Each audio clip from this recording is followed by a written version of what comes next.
Em nome do Pai, do Filho e do Espírito Santo. Amém. Programa de formação católica do dia 7 de fevereiro de 2023, terça-feira. O Conselho de São Bento para alcançar o sucesso no trabalho. Antes de começar qualquer trabalho, siga uma dica simples e poderosa dada por São Bento. Quem é que não quer ter sucesso no trabalho? São Bento defendia a dignidade do trabalho, acreditando que a atividade profissional desempenhava um papel essencial em nossa vida diária e no caminho para o céu. Ele passou essa ideia para seus monges, especialmente em sua regra. Por exemplo, São Bento deixou esta dica simples para se obter o sucesso no trabalho. Diz ele: sempre que você começar um bom trabalho, deve antes de tudo fazer um apelo muito urgente a Cristo Nosso Senhor, a fim de que ele, o trabalho, chegue à perfeição.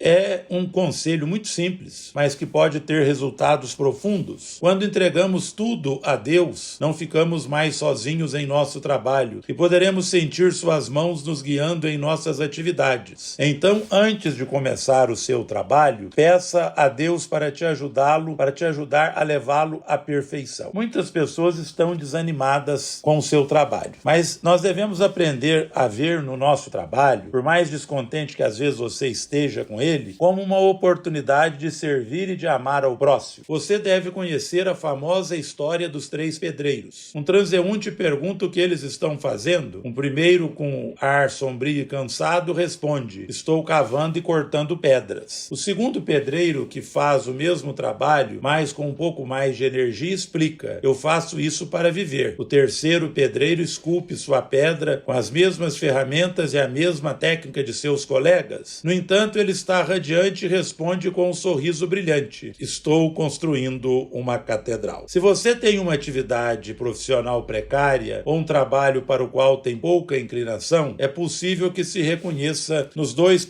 se reconheça nos 2 primeiros pedreiros. Um personagem da Sagrada Escritura, Moisés, pode lhe dar um bálsamo no coração. Moisés, da corte do faraó ao deserto. Após ser abandonado pela mãe hebreia e adotado pela filha do faraó, Moisés passou a sua infância na corte do faraó. Ele recebeu uma excelente educação, estudou matemática, astronomia, química e hieróglifos. Foi uma personalidade cujo destino na classe dominante egípcia parecia estar todo traçado. No entanto, ele não conseguiu esquecer as suas origens, nem a condição miserável de seu povo escravizado pelos egípcios. Um dia ele pegou um capataz egípcio batendo em um escravo hebreu. Ele o matou e escondeu o seu corpo na praia e o escondeu na areia. Quando ele percebeu que o seu assassinato foi descoberto, fugiu para o deserto. Pelos próximos 40 anos ele cuidou dos rebanhos. Seu casamento com Zípora sela seu destino como pastor. Assim ele passa do luxo e da fama à pobreza e à humilhação. Na época, de fato, os pastores passavam por uma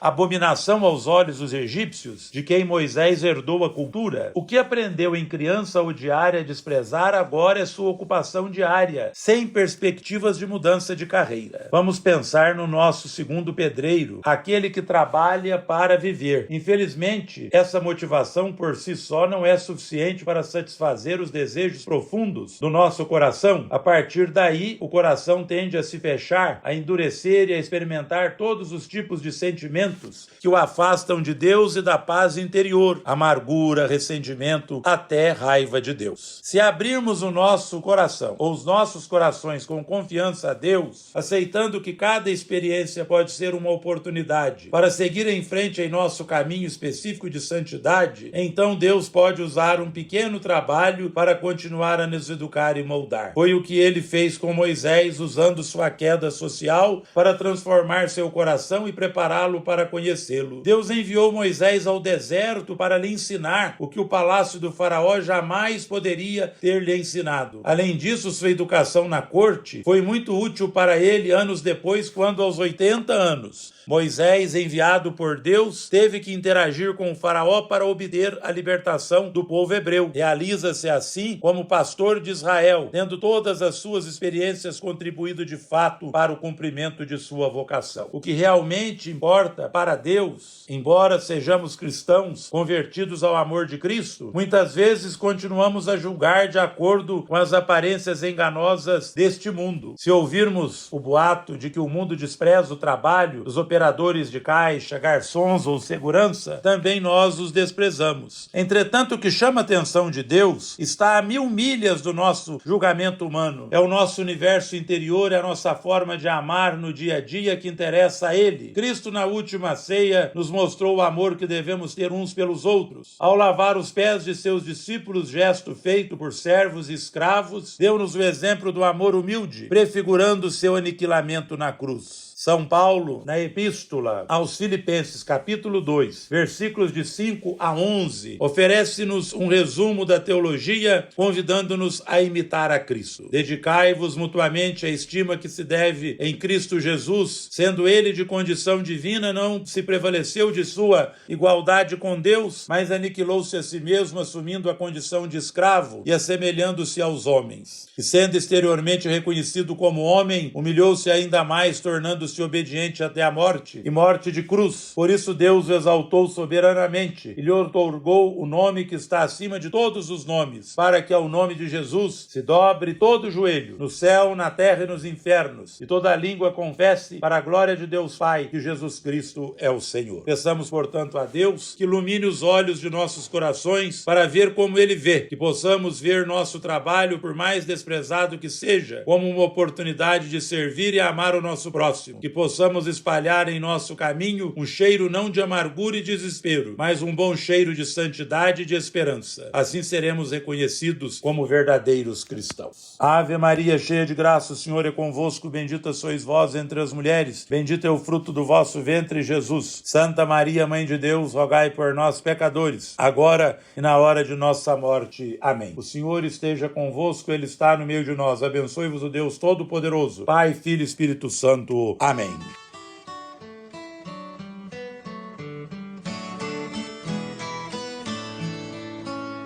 Deus abençoe os lixeiros e as varredeiras e os operários que sujam as mãos, e o limpador de bueiros e as lavadeiras e quem se suja de graxa e sabão. Trabalhadores, trabalhadoras, Deus também é trabalhador.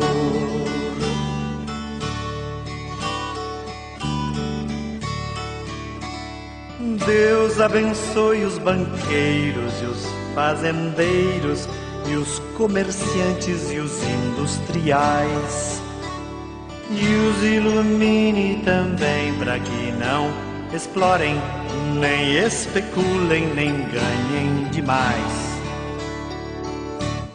Trabalhadores, trabalhadoras, Deus também é trabalhador.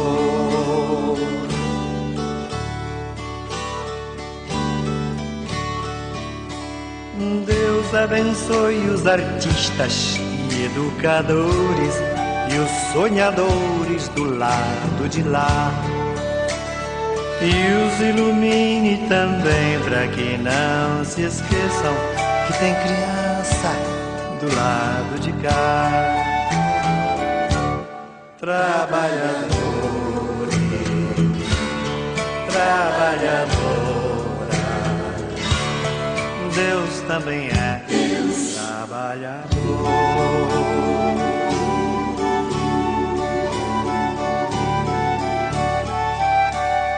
Deus abençoe os profetas e os religiosos que gostam muito de profetizar, e os ilumine também para que não imaginem que só seu grupinho é que vai se salvar. Trabalhadores, trabalhadoras, Deus também é trabalhador.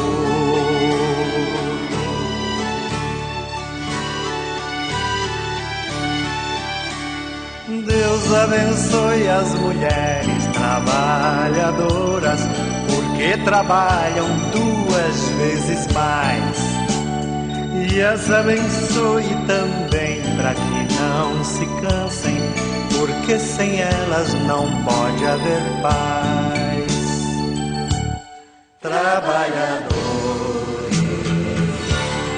trabalhadoras, Deus também é trabalhador.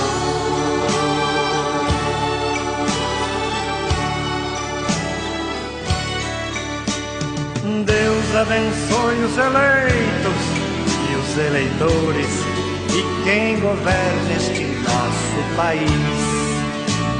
E os ilumine também para que não se esqueçam do excluído e do mais infeliz. Trabalhadores, trabalhadoras, Deus também é trabalhador. Deus também é trabalhador. Deus também é